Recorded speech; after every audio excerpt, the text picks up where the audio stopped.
महालक्ष्मी नमस्तुभ्यं नमस्तुभ्यं सुर्वेश्वरी हरिप्रिये नमस्तुभ्यं नमस्तुभ्यं दयानिधे। जय माँ लक्ष्मी। दोस्तों, आज मैं आप लोगों के लिए वैभव लक्ष्मी व्रत की कथा लेकर आई हूँ। आप मेरे चैनल पे पहली बार आए हैं तो चैनल को सब्सक्राइब कर लें और पास के बेल आइकन को दबाएं ताकि मेरे आने वाले वीडियो का नोटिफिकेशन आपको मिलता रहे। तो चलिए दोस्तों, शुरू करते हैं वैभव लक्ष्मी व्रत की कथा। पूजन विधि, किस किस प्रकार से यह व्रत किया जाता है, किस दिन इस व्रत को प्रारंभ करना चाहिए और इसके क्या नियम हैं, ये सब हम इस वीडियो के माध्यम से जानेंगे। सबसे पहले तो यह व्रत किस तरीके से और किस दिन प्रारंभ करना चाहिए। वैभव लक्ष्मी का व्रत शुक्रवार के दिन प्रारंभ किया जाता है। महीने के शुक्ल पक्ष को जो भी पहला शुक्रवार आता है उस दिन वैभव लक्ष्मी व्रत प्रारंभ करना चाहिए। इस व्रत को करने के लिए हमें पहले संकल्प लेना होता है कि किस तरीके से माँ मैं आपके 11, 21, 51 जितने भी हों मैं शुक्रवार करूँगा या करूँगी। माता लक्ष्मी के 8 स्वरूपों में से एक स्वरूप वैभव लक्ष्मी कहा जाता है। हिंदू धर्म में माँ वैभव लक्ष्मी व्रत को धन, वैभव, सुख, समृद्धि प्राप्त करने के लिए किया जाता है। देवी लक्ष्मी के इस व्रत को स्त्री या पुरुष कोई भी रख सकता है। जिन लोगों के जीवन में आर्थिक संकट लंबे समय से बना हुआ है या फिर ग्रह क्लेश से परेशान हैं, उन्हें इस व्रत को अवश्य पालन करना चाहिए। अब मैं आप लोगों को इस व्रत की पूजा विधि और नियम के बारे में बताऊंगी। इस व्रत में वैसे तो कोई नियम नहीं है कि क्या खाना चाहिए, किस चीज़ को नहीं खाना चाहिए, ऐसा कोई नियम नहीं है। सीधा साधा सरल तरीके से माँ लक्ष्मी का यह व्रत किया जाता है। सुबह स्नान आदि से निवृत्त होने के बाद में इस व्रत का संकल्प लिया जाता है। सबसे पहले पूजा गृह में जाकर के दीपक जलाएं और माँ लक्ष्मी के सामने प्रण लें कि हे माँ लक्ष्मी, मैं आपके 11, 21, 51 जितनी श्रद्धा हो, करने की मन में हो, वह शुक्रवार का व्रत करना चाह रहा हूँ या चाह रही हूँ। ऐसा नियम धारण करें और हाथ में चावल, पुष्प और जल लेकर के माँ लक्ष्मी के सामने संकल्प करें कि माँ मैं ये व्रत प्रारंभ कर रहा हूँ या कर रही हूँ, मेरे ये व्रत निर्विघ्न पूरे हों। और इस तरीके से आप वो चावल माँ लक्ष्मी की तस्वीर के सामने छोड़ दें और उसके बाद में आप दीपक जलाएं, धूप करें और माँ की आरती करें। इस तरीके से सुबह ये व्रत प्रारंभ करना चाहिए। लेकिन इस व्रत की पूजा शाम के समय की जाती है, इसलिए शाम को व्यक्ति पूर्व दिशा में मुख करके बैठ जाए और सामने चौकी रख लें, उस पर लाल कपड़ा बिछा लें।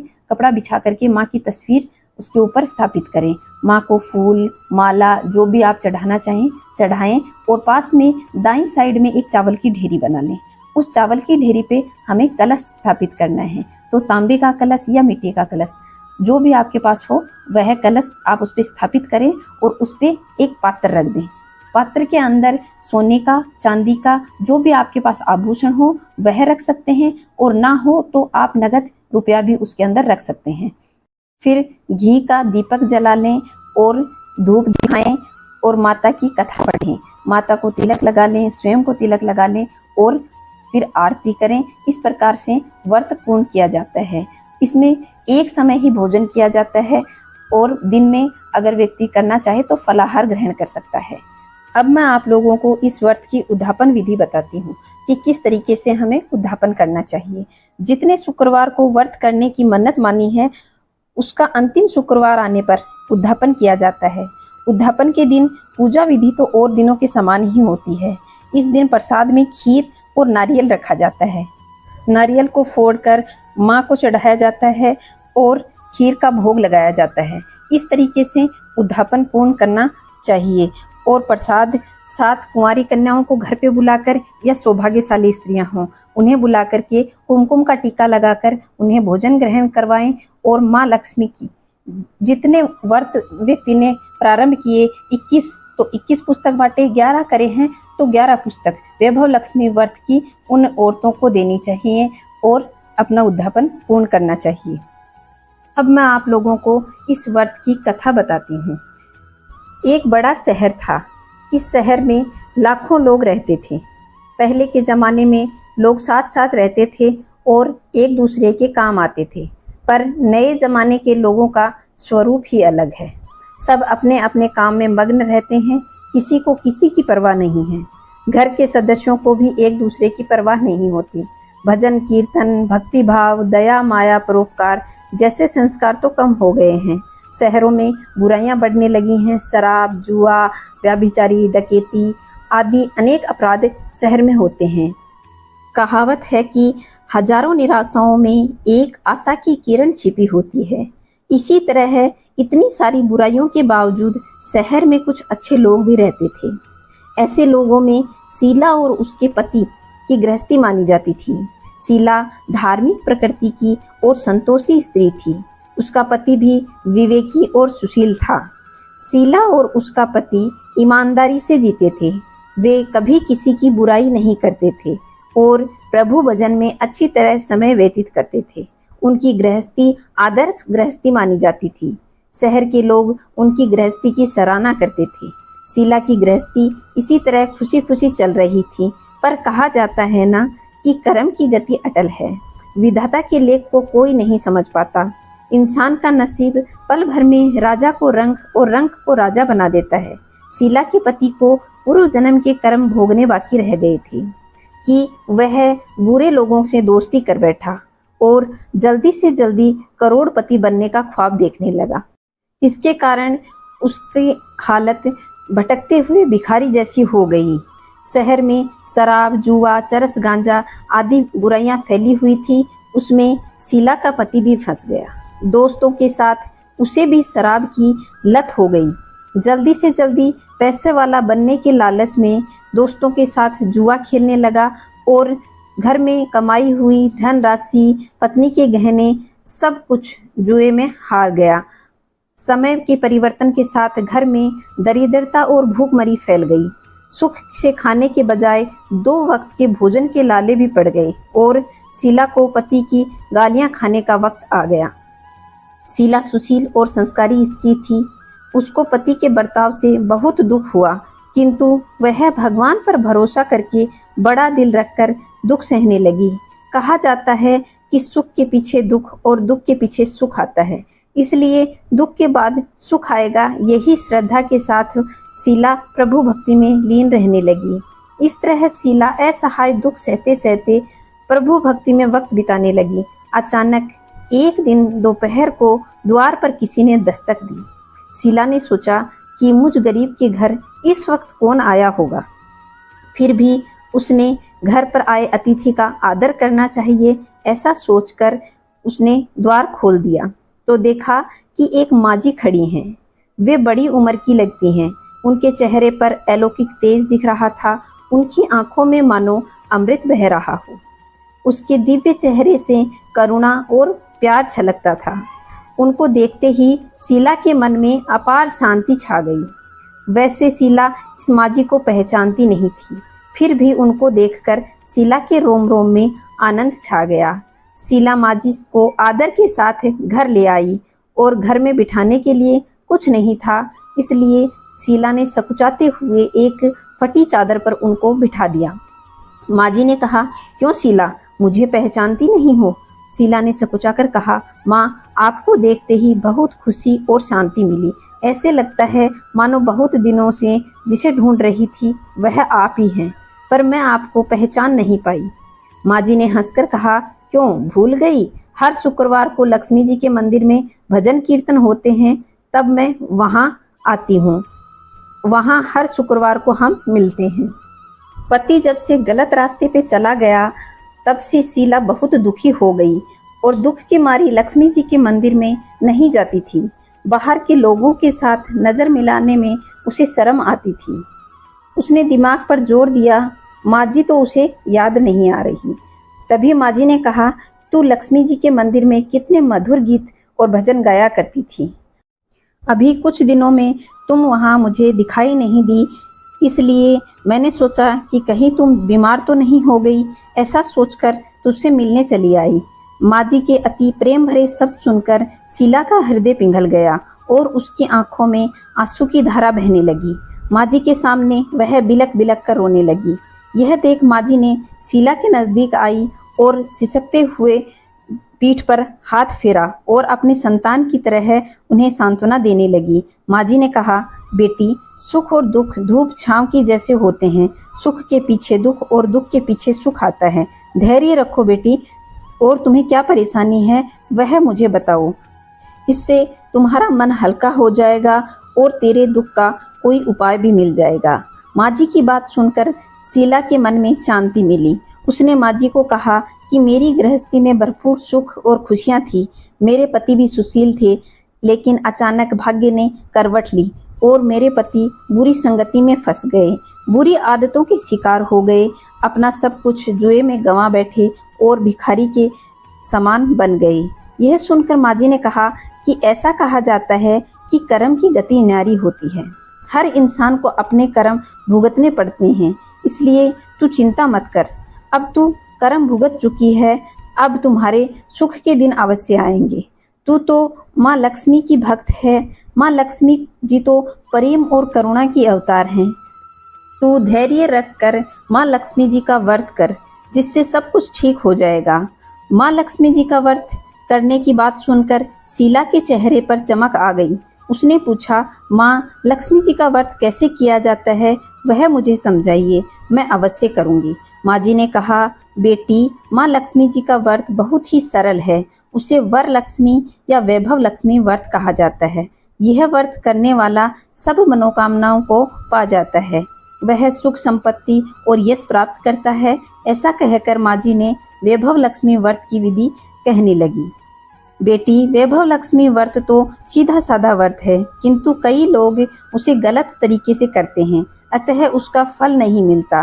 कई लोग कहते हैं कि सोने के गहने को की कुमकुम हल्दी से पूजा करो और बस हो गया व्रत। ऐसा नहीं, कोई भी व्रत शास्त्रीय विधि से करना चाहिए, तभी उसका फल मिलता है। व्रत का उद्यापन भी शास्त्रीय विधि से करना चाहिए। यह व्रत शुक्रवार के दिन करना चाहिए। प्रातः काल स्नान आदि करके स्वच्छ कपड़े पहनो और सारा दिन जय माँ लक्ष्मी का स्मरण करो। किसी की शिकायत नहीं करनी चाहिए। शाम को पूर्व दिशा में मुंह करके आसन पर बैठ जाएं। सामने पाटा रखकर उस पर रुमाल रख लो। रुमाल पर चावल का छोटा सा ढेर करो और ढेर पर तांबे का पानी का भरा हुआ कलश रखो।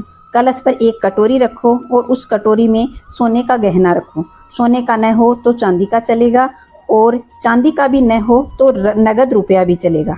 बाद में घी का दीपक जला करके और माँ की पूजा करनी चाहिए। माँ लक्ष्मी के बहुत स्वरूप हैं और माँ जी को श्री यंत्र बहुत प्रिय है, अतः वैभव लक्ष्मी पूजन की विधि में सर्वप्रथम श्री यंत्र की पूजा की जाती है। लक्ष्मी जी के विविध स्वरूपों को सच्चे दिल से दर्शन करो और उनके पाठ का सत्वन करो। माँ के 8 नामों का ध्यान करते हुए उनकी पूजा करनी चाहिए। माँ के 8 नाम हैं: ओम आदि लक्ष्मी नमः, ओम धन लक्ष्मी नमः, ओम धान्य लक्ष्मी नमः, ओम गज लक्ष्मी नमः, ओम संतान लक्ष्मी नमः, ओम वीर लक्ष्मी नमः, ओम विजया लक्ष्मी नमः, ओम विद्या लक्ष्मी नमः। इस प्रकार माँ के 8 स्वरूपों का सच्चे दिल से दर्शन करने चाहिए और लक्ष्मी स्तोत्र का पाठ करना चाहिए।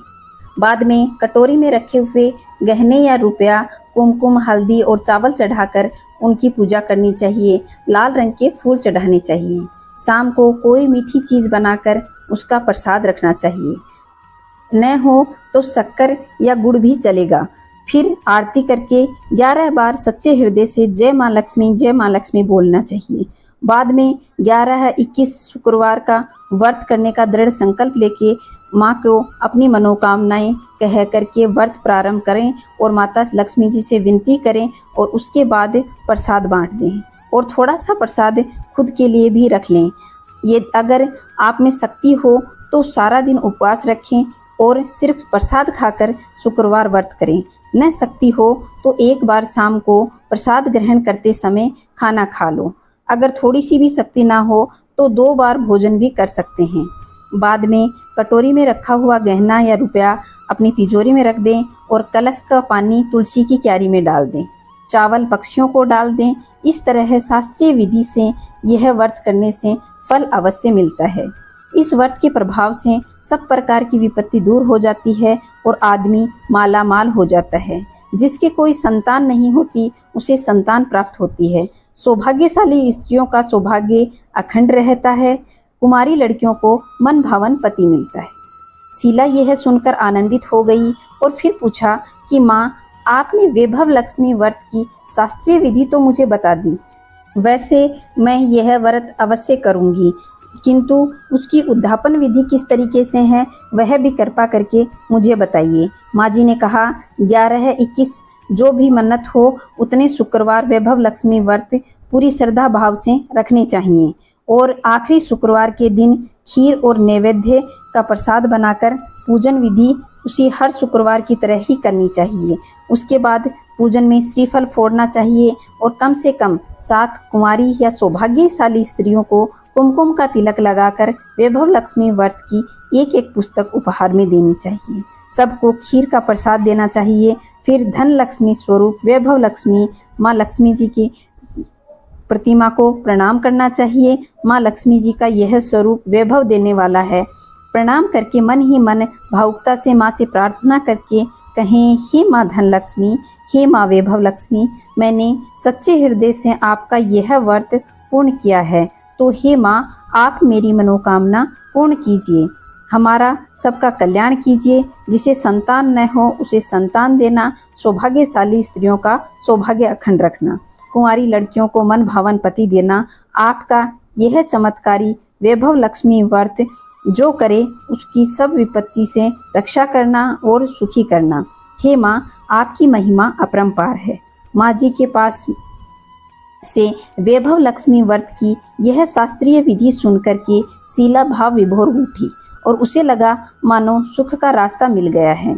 उसने आंखें बंद करके मन ही मन उसी क्षण संकल्प लिया, हे माँ वैभव लक्ष्मी, मैं भी माँ जी के कहे अनुसार श्रद्धा पूर्वक शास्त्रीय विधि से वैभव लक्ष्मी व्रत के 21 शुक्रवार करूंगी और व्रत की शास्त्रीय रीति के अनुसार उद्यापन करूंगी। शीला ने संकल्प करके आंखें खोली तो सामने कोई नहीं था। वह विस्मित हो गई और कहा, माँ जी कहाँ चली गई? यह माँ जी दूसरी कोई नहीं थी, यह साक्षात लक्ष्मी जी थी। शीला लक्ष्मी जी की भक्त थी, इसलिए अपने भक्त को रास्ता दिखाने के लिए माँ लक्ष्मी देवी माँ जी का स्वरूप धारण करके शीला के पास आई थी। दूसरे दिन शुक्रवार था। प्रातःकाल स्नान करके स्वच्छ कपड़े पहन शीला मन ही मन श्रद्धा भाव से जय माँ लक्ष्मी का स्मरण करते हुए सारा दिन लगी रही और सारा दिन किसी की शिकायत नहीं की। शाम को हाथ मुंह धोकर शीला पूर्व दिशा में मुख करके बैठ गई। घर में पहले तो सोने के बहुत से गहने थे, परंतु पति के गलत रास्ते पर चलने के कारण यह सारी गिरवी रख दिए। उसकी नाक की एक लौंग बची हुई थी। नाक की लौंग निकाल करके शीला ने उसे अच्छी तरह धो लिया और कटोरी में रख ली। सामने पाटा रख के उस पे रुमाल बिछा करके मुट्ठी भर चावल की ढेरी बनाई। उस पे तांबे का कलश स्थापित किया और उसके ऊपर नाक की लौंग रखी हुई वह कटोरी रख दी। फिर विधि विधान से माँ का पूजन किया और घर में थोड़ी शक्कर थी, वह प्रसाद रख करके वैभव लक्ष्मी व्रत किया। यह प्रसाद पहले पति को खिलाया। प्रसाद खाते ही पति के स्वभाव में फर्क पड़ गया। उस दिन उसने शीला को मारा नहीं और सताया भी नहीं। शीला को बहुत आनंद हुआ और मन में वैभव लक्ष्मी के प्रति श्रद्धा और बढ़ गई। शीला ने पूर्ण श्रद्धा भक्ति से 21 शुक्रवार का व्रत किया। 21वें शुक्रवार को विधि पूर्वक उद्यापन करके 7 सौभाग्यशाली स्त्रियों को पुस्तक उपहार में दी और फिर माँ लक्ष्मी के स्वरूप की छवि का वंदन करते हुए मन ही मन प्रार्थना करने लगी, हे माँ धन लक्ष्मी, मैंने आपके वैभव लक्ष्मी व्रत की जो मन्नत मांगी थी वह व्रत आज पूर्ण हो गए हैं। हे माँ, मेरी हर विपत्ति दूर करो, हमारा कल्याण करो। जिसे संतान न हो उसे संतान देना, सौभाग्यशाली स्त्रियों का सौभाग्य अखंड रखना, कुंवारी लड़कियों को मन भावन पति देना। जो कोई आपका यह चमत्कारी और वैभव लक्ष्मी व्रत करे उसकी सब विपत्ति दूर करना, सबको सुखी रखना। हे माँ, आपकी महिमा अपरंपार है। ऐसा बोलकर लक्ष्मी जी के धन लक्ष्मी स्वरूप को प्रणाम किया। इस प्रकार शास्त्रीय विधि से शीला ने श्रद्धा भाव से यह व्रत किया और उसे यह फल मिला कि उसका पति रास्ते पे चलने लग गया और अच्छा आदमी बन गया। उसने शीला के गिरवी रखे हुए गहने भी छुड़ा लिए और घर में धन की बाढ़ सी आ गई। घर में पहले जैसे सुख शांति छा गई। वैभव लक्ष्मी व्रत का प्रभाव देखकर मोहल्ले की दूसरी स्त्रियां भी शास्त्रीय विधि से वैभव लक्ष्मी व्रत करने लगी। हे माँ धन लक्ष्मी, आप जैसे शीला पर प्रसन्न हुई, उसी प्रकार आपका जो व्रत करते हैं उन पर प्रसन्न होना, सबको सुख शांति और वैभव प्रदान करना। जय धन लक्ष्मी माँ, जय वैभव लक्ष्मी माँ। दोस्तों, यह थी वैभव लक्ष्मी। सब सद्गुण आता मैया, सब सद्गुण आता, सब संभव हो जाता, सब संभव हो जाता, मन नहीं घबराता। ओम जय लक्ष्मी माता, तुम बिन यज्ञ न होता, वस्त्र न कोई पाता मैया, वस्त्र न कोई पाता। खाने पाने का वैभव, खाने पाने का वैभव, सब तुमसे आता। ओम जय लक्ष्मी माता, शुभ गुण मंदिर सुंदर, क्षीरोध दी जाता मैया, क्षीरोध दी जाता। रत्न चतुर्दश तुम बिन, रत्न चतुर्दश तुम बिन कोई नहीं पाता। ओम जय लक्ष्मी माता, महालक्ष्मी जी की आरती जो कोई जन गाता मैया, प्रेम सहित गाता, उरे आनंद समा। तुमको निश दिन ध्यावत, हरि विष्णु विधाता। ओम जय लक्ष्मी माता, जय माँ लक्ष्मी। दोस्तों, यह थी शुक्रवार वैभव लक्ष्मी व्रत की कथा और आरती। आप लोगों को यह वीडियो पसंद आए तो लाइक, शेयर और सब्सक्राइब जरूर करें और कमेंट में जय महालक्ष्मी लिखें। जय महालक्ष्मी दोस्तों।